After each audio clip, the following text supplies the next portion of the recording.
What's going on, my Cardano NFT addicts? It's your friend Jack here, and in today's video we're going to be discussing what makes a NFT project a good investment, and also when is a Cardano NFT project quote unquote flippable.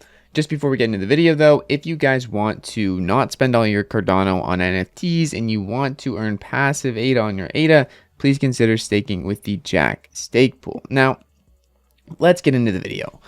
What is going on with NFT land and what makes a project valuable or a good investment or even flippable? For you to make profit on this, someone has to lose out. So how do you do that? Well, first things first, before we go too deep, I also want to talk about if you're just valuing a project off the floor, you're probably not going to make it. You're not going to do so well and you're probably going to get wrecked. So here's my advice and here's what I follow in terms of rules when investing in NFTs. I never spend more ADA on NFTs than I'm comfortable with losing, and if I'm going to decide if I think a project is worth my ADA, I'm going to spend some time researching that project, and when I'm going in, I assume that it's good as gone. That's the best way to do it, in my opinion. Unless you are really vetting projects and going in-depth research, then it really is somewhat of a gamble. Now, how can you ensure that you are successful? How can you better your odds? Well, the best way I would say is to be picky about which projects you mint. Many projects are coming out right now and everyone is minting them just because. Not really because they want them, but because they want to make ADA profit. So many projects that are in the top 10 are just coming out. Massive quantities.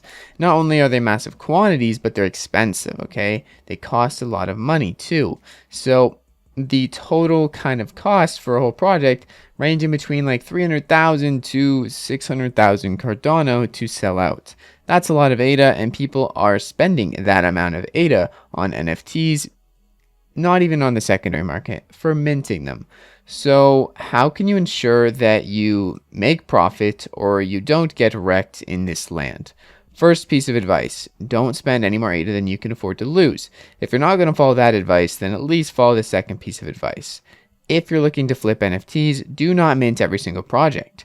If you're looking to flip NFTs, mint the projects that you have high conviction that will sell out. If a project sells out, there's a very good chance the floor will be somewhat sustainable, especially if it sells out in the first 24 hours. That's a very good sign that the project has some demand and some attention around it. If a project doesn't have a demand, if a project doesn't have attention, it's probably not going to have a good floor, aka you're probably not going to be able to flip the project if that's what you're trying to do.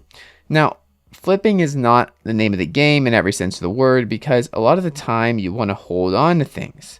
If you actually want to make decent ADA returns, holding on to things can be fun and rewarding at the same time. You don't have to just sell the second the floor goes down below your mint price. Just have high conviction in the things you're investing in, and you probably won't sell and you'll hold on for those good times. But how do you get high conviction? You're going to have to do a lot of research, and you're going to have to spend some time looking into the community engagement, how much people are in demand for this project, and overall, what's the game plan here? Now, let's go over an example from yesterday that I actually got to be a part of. This is a project that I've had my eyes on and I've done my research on personally, and yeah, I have made some profit off this project, but honestly, I really just like the project in general. I like their vibe, and I like holding on to their NFTs because they reward you for holding them. Hence, the floor price also goes up. But why is this project good, and why is their floor price like 800 to 1,000 for the first series, and their Halloween series are now 6-7x mint price? Why is this happening? Well, it's supply and demand once again. Supply of these was 300 for Halloween mint yesterday. There was sold out in 30 seconds, and the demand was a couple thousand people. So you can imagine many people sending multiple transactions. There's thousands and thousands of transactions going through, and they sold out in 30 seconds. This is another way that the floor price is pretty much guaranteed to go up. Small quantity drops with large demand are a guaranteed good idea in most cases. Always do your research, and always also expect that you might never see your ADA again, because there is always outliers in this scenario of NFT land. But this is a great example, scaled down a bit to a lower supply, to really get the point across that when there's enough demand, the supply doesn't really matter. It depends on the demand relative to the supply. In this case, it was, 10x more demand than there was supply. So everyone's trying to get one on the aftermarket if they didn't get one on mint, and no one really wants to sell them because they also reward the holder for having the NFT in the coming month. That's another reason to look in NFTs, look into the reward structure, look into their long-term plans, and look into the things they are doing for the people or for the original NFTs that they dropped, which might go up in value. So in short, how to know if an NFT project is a good investment really doesn't depend on aftermarket sales or anything that might already be going on. It depends on luck a little bit, yes, and it also depends on supply and demand. And are they doing things which are going to increase the demand going forwards? For instance, are they building up some social media to very high numbers by curating educational content?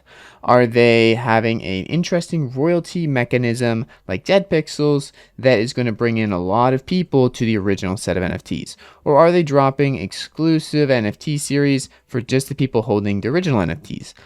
AKA, are they doing things to help the longevity of the project and help get eyes on the project, AKA demand? That is a good way to see if the project will last long term. There's always going to be outliers here, and there's always going to be projects that really you couldn't have seen coming, or really hard to see coming until it's hindsight and you're looking back and say, oh, that's how they did it. That happens, okay? Whether it be my project or whether it be someone else's, though, you have to keep in mind that many of these projects might not be here developing anything or have any demand in the next year to two. It really depends on what the projects are doing to get eyes on their project and if they're going to be able to keep those eyes for any length of time. Okay, I guess that's it for the video today. I hope you enjoyed this. If you guys have any questions or you want me to make any videos on a certain topic, please let me know down in the description. There is a lot going on in the Cardano space right now, including the NFT space, and I'm happy to talk about pretty much all of it. So leave me a comment down below or tweet me on Twitter or do whatever you want, and have a great freaking day, my friends.